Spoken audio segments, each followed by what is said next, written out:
Welcome back to The Explainer. Today, we're diving into something that's honestly as fascinating as it is heartbreaking.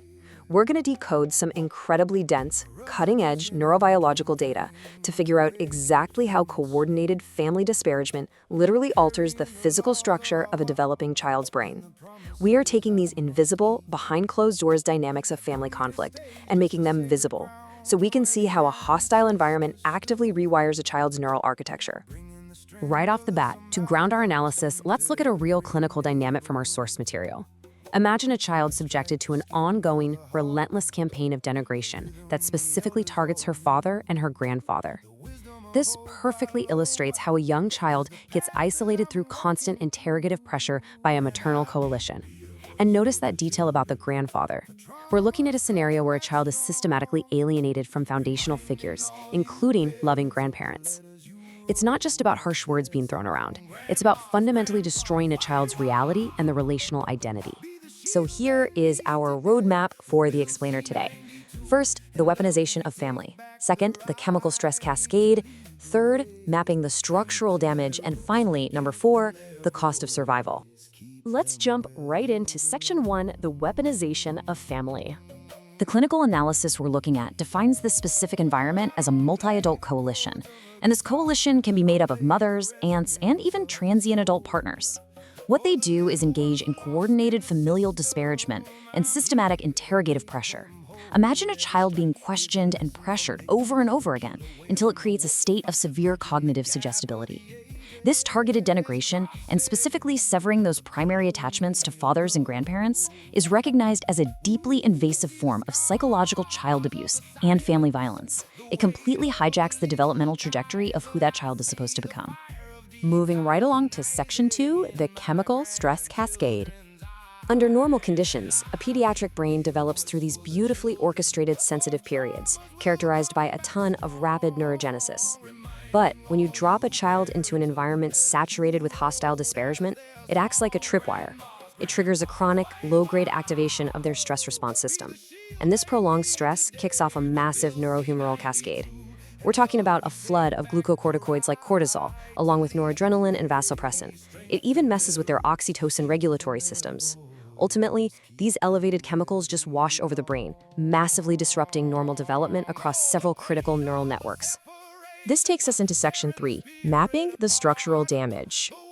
Now, this introduces a core biological concept that is absolutely crucial to understand: echo-phenotypic adaptations. Sounds a bit dense, but basically, these are neurological defense mechanisms optimized for survival. The brain is actually doing exactly what it's supposed to do to survive a hostile sensory environment of continuous verbal denigration. By essentially detuning its own auditory, visual, and language processing pathways, the child's brain adaptively desensitizes itself to minimize the trauma. It is literally playing structural defense. And you can see how this maps out right here. Different stressors physically modify highly specific regions of the pediatric brain.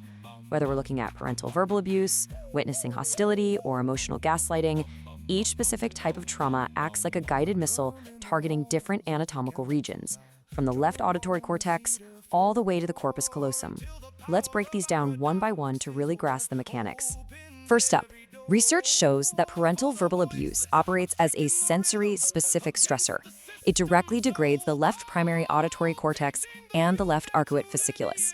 That second one is a huge deal because it's the main language pathway interconnecting Broca's and Wernicke's areas. Because of this physical reduction in gray matter and white matter integrity, we see severe clinical outcomes: language processing deficits, impaired semantic comprehension, and extreme verbal hypervigilance. The child's core capacity to process language is quite literally damaged by the weaponized words of their own caregivers. It's wild when you really think about it.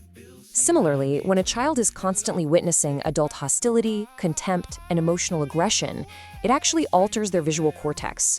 It degrades the inferior longitudinal fasciculus, which is the physical bridge connecting visual processing centers to the limbic system, the area handling emotions and memories. Because this connection gets diminished, you get threat-biased visual processing, intrusive imagery, and somatic visual anxiety triggers. The child's visual system gets structurally rewired so they are constantly, obsessively scanning for danger. Then we have the effects of severe early stress and persistent emotional maltreatment on the corpus callosum. Specifically, it reduces the size of the mid-portions of this primary white matter tract. The corpus callosum is what lets the left and right hemispheres communicate. When it shrinks, it prevents the logical left hemisphere from integrating with the emotional signals of the right hemisphere. The result? A total inability to regulate strong emotions, poor cognitive emotional integration, and severe impulsivity. It basically strips the child of their biological equipment for self-soothing. We also absolutely have to talk about chronic gaslighting and emotional invalidation. These incredibly insidious forms of abuse trigger selective cortical thinning and neuronal loss in the pregenal anterior cingulate cortex, or the PGACC, and the bilateral precuneus. Why does this matter? Well, these are the crucial neurological hubs that govern internal moral reasoning, self-awareness, and self-evaluation. When these exact pathways are thinned out and disrupted, it clinically manifests as a completely distorted sense of self and these extreme pervasive feelings of shame and worthlessness. Which brings us to Section 4, the cost of survival. Here is the tragic irony of it all. Muting these sensory and cognitive pathways does help the child survive the immediate disparagement and isolation, but it exacts an absolutely catastrophic developmental cost. We're talking about a permanently hyperreactive amygdala, locking their fear processing circuit into a constant state of fight-or-flight activation. We see a blunted striatal reward anticipation pathway and a visibly reduced hippocampal volume. All of this cascades into a severe, lifelong vulnerability to PTSD, major depression, and the emergence of borderline personality traits. The child survives the hostile family environment, for sure, but their developing nervous system pays a devastating price. And that brings us to a haunting yet absolutely essential question that we're going to leave you with today. If a child's brain physically rewires itself, if it literally alters its own macrostructure just to survive coordinated family disparagement, how do we even begin to reverse the damage? It's a profound question and one that demands our deepest empathy and our most rigorous scientific attention. Thanks so much for joining me for this explainer today. Keep asking questions and keep exploring. Keep them where they belong.